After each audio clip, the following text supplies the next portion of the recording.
Cricketer হিসেবে তিনি যতটা সমাদৃত, ব্যবসায়ী হিসেবে তাকে ঘিরে বিতর্ক যেন আরও বেশি। বলছি বিশ্বসেরা অলরাউন্ডার সাকিব আল হাসানের কথা। শেয়ার কারসাজি দায়ে আজ তাকে 50 লাখ টাকা জরিমানা করেছে পুঁজিবাজার নিয়ন্ত্রক সংস্থা বিএসইসি।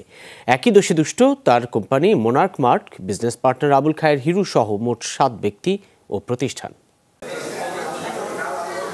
খেলোয়াড় সাকিব আল হাসানের নৈপুণ্য নিয়ে নতুন কিছু বলার নেই। তিনি বাংলাদেশি ক্রিকেটের আইকন। মাঠের পারফরমেন্স দিয়ে দেশের মানুষকে আনন্দে মাতিয়েছেন অসংখ্যবার। ক্রিকেটের সুবাদে সম্মান আর খ্যাতি মিলেছে সারা বিশ্ব থেকে। কিন্তু এই একই সাকিব ব্যবসায়ী হিসেবে বড্ড বেমানান। বেনিয়া হিসেবে নাম লেখানোর পর থেকেই বিতর্ক তাকে ছাড়ছে না। ম্যাচ ফিক্সিং আর বেটিং থেকে শুরু করে অর্থ পাচার, পুঁজিবাজারে অনিয়ম, এমনকি স্বর্ণ চোরাচালানের অভিযোগে সংবাদের শিরোনাম হয়েছেন বারবার। তবে শেয়ার কারসাজির দায় যে ভুল নয়, মঙ্গলবার তার প্রমাণ দিল Bangladesh securities and exchange commission BSEC. পুঁজিবাজার নিয়ন্ত্রক সংস্থাটি বলছে, প্যারামাউন্ট ইন্স্যুরেন্সের শেয়ার লেনদেনে অনিয়ম করেছেন সাকিব আল হাসান, তার পার্টনার আবুল খায়ের হিরু সহ মোট 7 ব্যক্তি ও প্রতিষ্ঠান। গত বছরের 17 আগস্ট থেকে 19 সেপ্টেম্বর পর্যন্ত অস্বাভাবিক দাম বেড়েছে প্যারামাউন্ট ইন্স্যুরেন্সের শেয়ারের, যেখানে অনিয়মের নজির পেয়েছে বিএসইসি।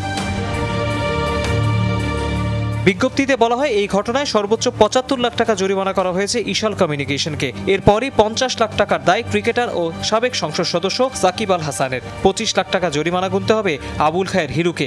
এছাড়া আবুল খায়ের হিরুর বাবা আবুল কালাম মাতলুব, হিরুর মালিকানাধীন প্রতিষ্ঠান মোনার্ক মার্ট সহ আরও এক ব্যক্তি ও প্রতিষ্ঠানকে দোষী সাব্যস্ত করেছে বিএসইসি। এর আগেও সাকিব আল হাসান ও হিরুর বিরুদ্ধে শেয়ার বাজারে কারসাজির অভিযোগ ওঠে। তবে এতদিন সাকিবকে কোনো জরিমানা করা হয়নি, উল্টো তিনি ছিলেন বিএসইসির বিনিয়োগ শিক্ষা কার্যক্রমের দূত। আগস্টে রাজনৈতিক পালাবদলের পর সাকিব আল হাসানকে বিশেষ দূত থেকে বাদ দেয় বিএসইসি।